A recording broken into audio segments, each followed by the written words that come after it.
Manuel López Obrador, luego tendremos más. Pero en todo caso, le agradezco mucho al gobernador de Jalisco, está en la línea telefónica, Enrique Alfaro. Gobernador, gracias. ¿Cómo está? Buenas tardes. Gracias, Fidelis. Buenas tardes. A ver, gobernador, le quiero hacer varias preguntas. Dijo 2 puntos, abusos de la Federación. ¿A qué se refiere? Concretamente. Que están intentando recortar el presupuesto de egresos de Jalisco en casi 9,200 millones de pesos, dejando fuera proyectos importantísimos, dejando fuera programas fundamentales, afectando la capacidad que tiene nuestro Estado para enfrentar una circunstancia tan difícil como la que vivimos en materia de salud, en materia económica, en materia de seguridad, y que lo único que tenemos por respuesta por parte del presidente es que no quiere ni siquiera recibirnos. Inclusive hoy en su respuesta señalaba que el que nos diera una cita dañaba la investidura presidencial. Hazme el favor. O sea, lo que daña la investidura presidencial es que el presidente no genera un auténtico diálogo republicano. Pedirle una cita al presidente no es ninguna ofensa. Nosotros no queremos pelear, no queremos romper el pacto federal, pero tampoco estamos dispuestos a tolerar más abusos de la Federación. Dice en la declaración, gobernador, también dijo, la Federación nos ignora, nos agrede. ¿Esto significa, qué significa concretamente en el día a día?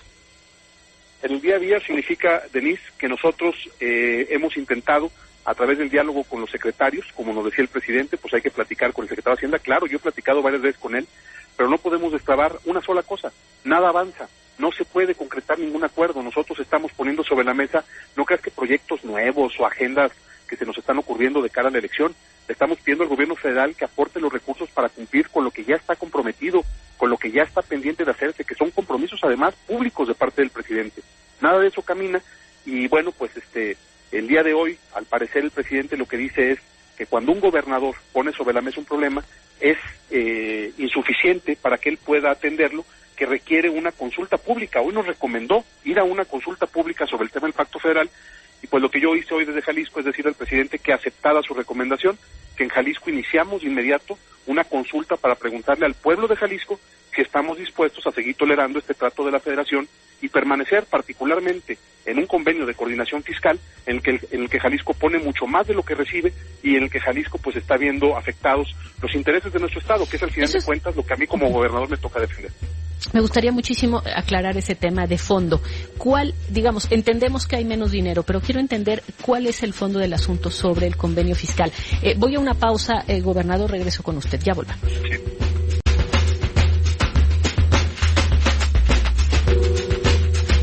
Estamos aquí atando cabos. Le agradezco muchísimo al gobernador de Jalisco, Enrique Alfaro, que nos responda sobre estos temas. Creo que es un asunto muy importante esta posición fijada ayer por los gobernadores.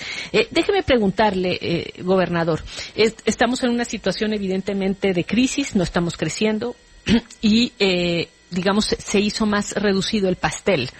El que toma decisiones sobre en qué va a gastar, en qué recorta, pues parece ser en gran medida, como siempre lo ha sido, el gobierno federal.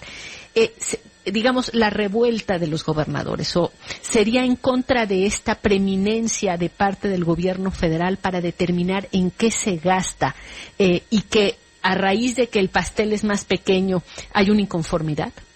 No, en realidad lo que estamos planteando es que el arreglo nacional en materia fiscal pueda revisar el hecho de que de cada 10 pesos que tiene la nación, solamente a los estados y a los municipios les llegan poco menos de 2. Ese es el tema de fondo, Denise, porque al final la responsabilidad que tenemos, ¿a quién le tocó la responsabilidad de pagar el costo de la emergencia sanitaria? A los estados. La Federación no puso un peso. Y sin embargo, hoy nos vuelven a recortar el recurso, o nos pretenden recortar el recurso respecto a lo que recibimos este año. No pedimos más, Denise, pedimos lo justo y te lo voy a poner en estos términos. A ver. El presupuesto federal crece, en términos reales, 0.3% para el próximo año. Poquito, pero crece. Entonces, ¿cómo es posible que a Jalisco en términos reales le hagan una reducción del 8%?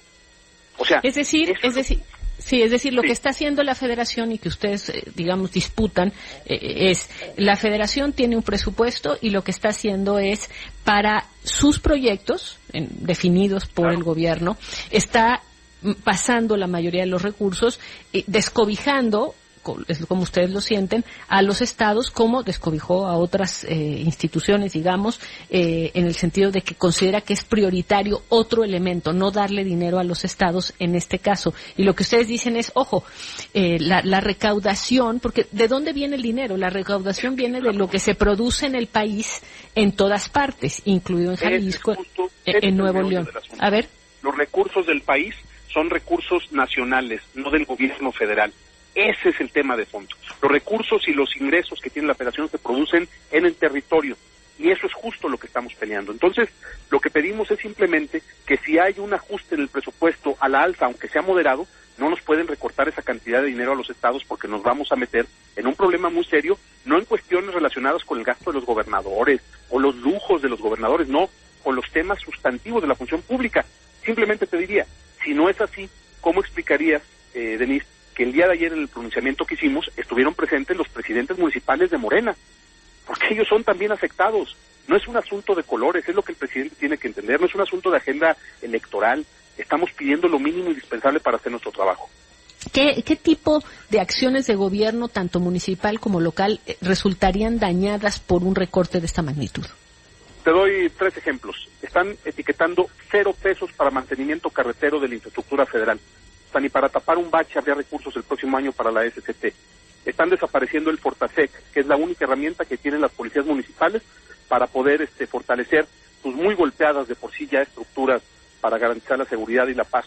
O, por ejemplo, están desapareciendo el programa de escuelas de tiempo completo, que es una apuesta de largo aliento que se ha venido haciendo y que dejaría desamparados a los niños y a los maestros que son parte de este modelo. Pero te puedo citar 20 ejemplos más. La realidad es que el golpe al presupuesto de Jalisco es de 9,200 millones en términos reales, no nominales, porque eso es un falso debate. O sea, cuando dicen, no, pues es que hay poquito más dinero para Jalisco, pero si no le aplicas el componente de la inflación no puedes hacer un análisis presupuestal objetivo. Entonces, en términos reales, 9,200 millones menos. Si eso sucediera, pues sinceramente se pondría a Jalisco contra las cuerdas, y pues así como le decimos al presidente que no queremos pelear, también le dijimos ayer que estamos listos para dar la batalla jurídica y política también. A ver, ¿y cuáles son esos márgenes? Porque quisiera de entrada, para quienes nos escuchan, dejar claro algo. Cuando ustedes cuestionan, digamos, el pacto federal, no están cuestionando salirse de la federación y de la, digamos, de la federación de México. Están diciendo, no queremos la forma en que se definió en un momento dado, repartir, decidir quién cobra los impuestos y después cómo se reparten. Eso es lo que ustedes quieren poner en tela de juicio. Digamos, son 2 componentes de lo que estamos poniendo sobre la mesa. Uno, el rompimiento, yo creo que ya ahora sí que está sobre la mesa, del pacto fiscal. Esa es una cosa, es decir, el arreglo para el manejo de los recursos públicos que tiene hoy la Federación. Pero al mismo tiempo, al entrar en esa ruta de revisión con posibilidades de ruptura del pacto fiscal, lo que decimos es está poniendo en riesgo el pacto federal en su conjunto, porque hay que recordarle a la gente que todos somos orgullosamente mexicanos, que en Jalisco queremos seguir siendo mexicanos y siempre seremos mexicanos, pero no podemos mantener una relación que se construye por voluntad de las partes. Eso es el pacto federal. De hecho, en Jalisco se sentaron las bases, como tú sabrás, de ese modelo federalista que establece que la unidad de la República se construye a partir del respeto a cada una de las partes que somos las entidades que conformamos esta nación. Eso es lo que estamos defendiendo, no es una lucha nueva. Es una lucha que inició hace ya 200 años casi, que logramos construir el pacto federal que hoy el gobierno de la República, con esta visión centralista, pues está lastimando y está poniendo en riesgo. ¿Qué sería lo nuevo? Dado que ha habido muchísimos, déjame, gobernador, preguntarlo en voz alta, porque ha habido muchísimos momentos en que el tema de la soberanía estatal ha sido muy relativo. Pensemos en el gobierno, en el régimen priista, en donde básicamente, como sabemos, la federación o el gobierno central cambiaba gobernadores a contentillo. En fin. Hay un elemento distinto por lo que aprecio. Por una parte, evidentemente, sería el fortalecimiento de gobiernos locales o gobiernos locales de partidos distintos al gobierno federal. Por otra parte, efectivamente, que hay un golpe a los recursos, es decir, está poniendo en duda la capacidad, por lo que veo, por la reacción o ustedes consideran que está en riesgo su capacidad simplemente de garantizar la gobernabilidad de sus estados por estos recortes, como para entender por qué esto nunca ha pasado antes, porque no somos un país que ha mantenido una federación de estados fuertes y soberanos siempre.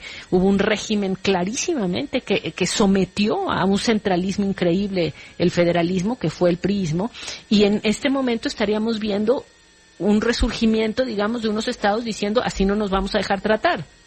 Claro, la verdad es que yo veo como elementos nuevos. Diría primero, tú tienes muchos años cubriendo el tema público. Yo quiero que me digas cuándo habías visto que en un presupuesto federal se le quitara dinero respecto al año anterior a los estados. Había habido momentos en que los incrementos no eran mucho, que era poquito, pero nunca había habido un recorte, nunca habíamos recibido menos que el ejercicio fiscal anterior. Ese es un primer elemento. Un segundo elemento es que evidentemente en el mundo se ha ido cambiando la idea de cómo se construye lo nacional. Cada vez gana más fuerza la idea de que lo nacional se construye también desde lo local. Me llama mucho la atención que el presidente de la República esté en contra de esta idea, porque él luchó por eso también en algún momento. Cuando él era jefe de gobierno en la Ciudad de México, defendió los intereses de la Ciudad de México contra un gobierno de la República que le quería hacer lo mismo que él nos hace hoy a nosotros. Entonces, más allá de una agenda nueva, lo que hay es un nuevo impulso, porque en aquel entonces pues era el presidente, el jefe de gobierno Andrés Manuel López Obrador contra Fox solo. Hoy somos ya 10 estados y es muy probable que se sumen más en los próximos días. Entonces, en ese sentido, creo que el país está despertando y lamento mucho que un hombre como Andrés Manuel López Obrador, que ha creído en esta agenda, no sea el primero que se ponga con voluntad a impulsar el fortalecimiento de los márgenes de gestión locales. Nosotros lo que entendemos es que hay la posibilidad de construir un acuerdo, pero también esperaríamos que no hubiera ya más descalificaciones y sobre todo que no hubiera tanta cerrazón a la posibilidad de dialogar. Estamos pidiendo diálogo, Denise, no queremos guerra. A ver, me llama la atención, hay un elemento importante, hay un elemento importante que es la fuerza del gobierno federal es enorme en nuestro país y generalmente este tipo de cosas no se habían no se habían llevado a cabo, entre otras cosas por el temor a las represalias del gobierno federal, es decir, pues a mandar menos apoyos. Hay muchos instrumentos del gobierno que pudiera utilizar en contra de algún estado en particular. ¿Qué los llevó a ustedes a juntarse y a decir nos vamos sobre esta, ya no importa lo que pase? Pues que el peor miedo que tenemos como mexicanos, quienes formamos la Alianza Federalista, es a que con nuestro silencio convalidemos una apuesta que no tiene futuro, una apuesta que va a llevar al país a un callejón sin salida. Nosotros creemos que es el momento de levantar la voz con respeto, sin ánimo de pleito, pero también con valentía. No es momento para la cobardía, no es momento para la simulación. Yo no entiendo la posición de muchos de mis colegas gobernadores y gobernadoras que no dicen ni pío cuando este recorte del que estamos hablando es igual para todos los estados, no solamente para los 10 de la Alianza Federalista. La pregunta que habría que hacernos es ¿por qué los demás no hablan? ¿Por qué los demás no defienden a sus estados? ¿Por qué tan calladitos? Ese tipo de relaciones, yo diría casi de complicidad, son las que a este país no le sirven. Por eso decidimos alzar la voz y no lo hacemos, insisto, lo dijimos todos en nuestras intervenciones ayer, en un ánimo de confrontación, pero también estar agachando la cabeza. ¿Hay elemento electoral en esto, gobernador? El presidente decía que aquí detrás de esto hay temas electorales, vienen las elecciones, muchos de ustedes pues tienen ambiciones legítimas de avanzar en la carrera política. Tengo que ir a una pausa, ¿se puede todavía quedar conmigo? Sí, con gusto. Bueno.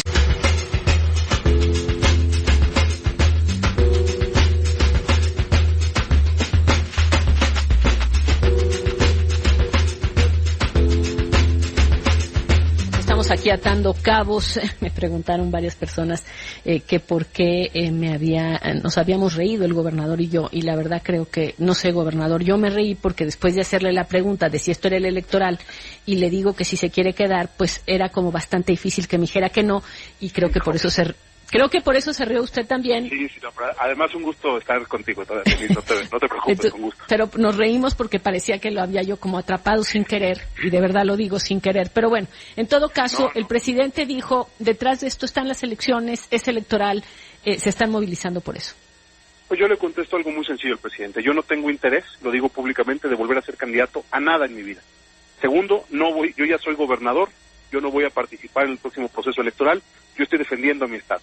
Y que se ponga el saco al que le quede, a mí no. Yo estoy haciendo lo que creo correcto, lo hago con responsabilidad y luego con respeto para el presidente, pero me parece que sus respuestas son verdaderamente lamentables, particularmente, insisto, esta de que darnos una cita es lastimar la investidura presidencial. Eso, la verdad, me parece terrible. Bueno, y nada más, ¿cuál va a ser la pregunta en la consulta a los ciudadanos de Jalisco? Creo que es muy importante porque, de ahí el tenor, digamos, que esto tome. Claro. No, la verdad es que como lo que hemos visto con el tema de las preguntas y las consultas, vamos a ser muy cuidadosos, Denise. Voy a instalar una comisión expresamente formada de trabajo ciudadana para poder elaborar las preguntas y iniciar el proceso de la forma correcta ante la autoridad electoral. Eso fue el día de hoy, apenas nos vamos a poner de acuerdo, el equipo jurídico va a trabajar en ello y estaremos informando puntualmente al respecto. Y nada más comentarles, porque recibo aquí información de que en la época de Fox ya había habido la CONAGU, se levantó de la mesa, pero pues realmente al final efectivamente lograron hacer una convención nacional hacendaria para generar un nuevo pacto fiscal. Pero bueno, que todo siguió igual a pesar de que lo consiguieron en ese momento hacer esta convención nacional hacendaria. Finalmente ustedes estarían pidiendo algo similar, que es reunirse para replantear el pacto fiscal. Sí, yo creo que también es cierto que México tiene que superar ya de una buena vez y para siempre la simulación, y creo que muchos de estos episodios de la vida política del país fueron eso. Nosotros lo que estamos planteando es que haya una auténtica convención nacional hacendaria, un debate a fondo, un debate respetuoso pero profundo que nos permita de veras construir un nuevo acuerdo para que el país se mantenga unido y trabajando. Insisto, el fundamento, el principio básico del pacto federal es justo ese. La unidad nacional se construye a partir del respeto a la independencia de cada uno de los estados de la República. Eso es lo que pedimos. Muy bien, pues muchísimas gracias, gobernador. Gracias por tomarnos la llamada. Gracias a ti, un saludo. Gracias. Bueno, nos vamos con otras cosas. Tengo justamente a Israel Aldave en la línea telefónica. Nos vamos a ir con un tema que está causando muchas reacciones y con toda razón, que es lo que ocurrió allá en Tijuana, sobre la pérdida de luz de un hospital que tuvo tuvo consecuencias fatales. Después del Senado vamos con eso, pero Israel Aldave nos tiene información. Sabemos cómo han ido saliendo los resultados, Israel. Sí, Denise, ¿qué tal? Gracias. Muy buenas tardes. Hasta el momento se han aplicado 530 pruebas de detección de coronavirus, tanto a legisladores como a los trabajadores de la Cámara Alta. De estos, Denise, solamente han dado positivo al virus 3 trabajadores del Senado de la República. Ningún legislador ha reportado, Denise, hace unos cuantos minutos el propio líder de los senadores de Morena, Ricardo Monreal, lo dio a conocer de esta manera. Vamos a escucharlo.